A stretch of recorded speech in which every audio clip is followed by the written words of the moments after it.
ఈరోజు కోవూరు శాసనసభ నియోజకవర్గానికి సంబంధించి కాంగ్రెస్ పార్టీ అభ్యర్థిగా రాష్ట్ర పిసిసి ప్రెసిడెంట్ రాజశేఖర్ రెడ్డి గారి బిడ్డ వైఎస్ షర్మిల గారి ఆశీస్సులతో ఈరోజు నామినేషన్ వేయడం జరిగింది.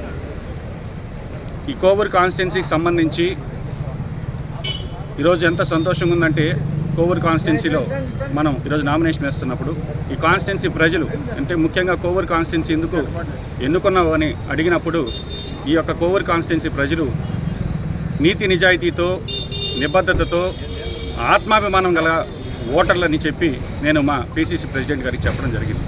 ఈ మాట ఎందుకు అంటున్నామంటే, ఈరోజేదో ఈ కోవూరు నియోజకవర్గంలో ఇద్దరు అభ్యర్థులు ధనబలంతో పోటీ పడుతున్నారు తప్ప వాళ్ళకి ప్రజా ఆదరణ లేదనేటటువంటి విషయం స్పష్టంగా కనబడుతూ ఉంది. ఈ మాట ఎందుకు చెప్తున్నానంటే, ఒక పార్టీ కార్యకర్తగా గ్రామ స్థాయిలో నేను ఒక పార్టీకి 12 సంవత్సరాలు జెండా మోసి ఈరోజు ఆ జెండా వదిలేసి కాంగ్రెస్ పార్టీలోకి రావడం జరిగింది.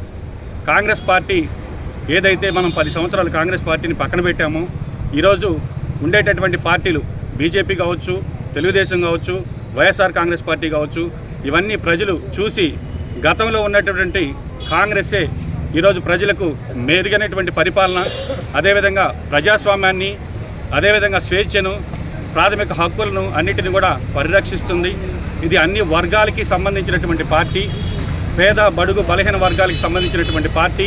ఈ కాంగ్రెస్ పార్టీ మళ్ళీ అధికారంలోకి రావాలి, హస్తం గుర్తుపైన ఓటు వేయాలని ప్రజలు ఎదురు చూస్తున్నటువంటి తరుణంలో ఈ యొక్క కాంగ్రెస్ పార్టీలో నాకు పోటీ చేసేటటువంటి అవకాశం కల్పించినటువంటి షర్మిలారెడ్డి గారికి, అదేవిధంగా డీసీసీ ప్రెసిడెంట్ దేవకుమార్ రెడ్డి గారికి, అదేవిధంగా మా ఎంపీ అభ్యర్థి కొప్పుల రాజు గారికి, అదేవిధంగా ఇక్కడ ఉండేటువంటి కాంగ్రెస్ పార్టీ కార్యకర్తలకు, మండల నాయకులకు అందరికీ కూడా పేరు పేరున ధన్యవాదాలు తెలియజేస్తున్నాను.